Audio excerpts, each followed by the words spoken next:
L'art est de retour à Rabat.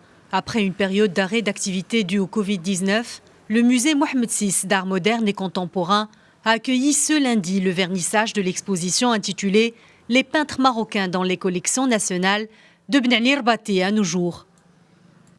Une exposition singulière qui retrace pour la première fois le parcours chronothématique des peintres marocains. Ce que fait la Fondation des musées avec cette exposition est formidable parce que ça permet aux Marocains de comprendre quelle est l'histoire de la peinture au Maroc, en partant de Ben Ali Erbati.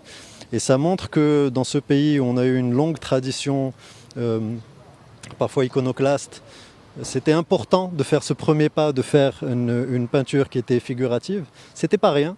Ça peut paraître un petit pas, mais en fait c'était un pas de géant pour notre société. Et donc je trouve que cette exposition est très intéressante à ce titre-là.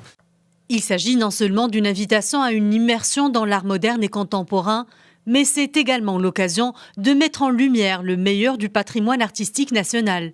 Écoutez, cette exposition est un voyage dans l'histoire de la peinture marocaine.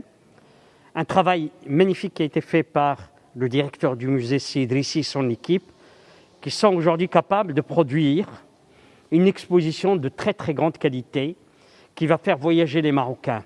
Mais pour moi, ce qui est encore plus important, c'est qu'il met en évidence Rabat comme ville-lumière, capitale de la culture.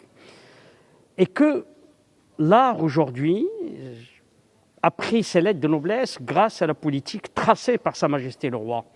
Et cette exposition est un appel à ne jamais baisser les bras, même devant la Covid, tout en respectant les distances, et aller vers la lumière, aller vers la culture. C'est ça qui est essentiel.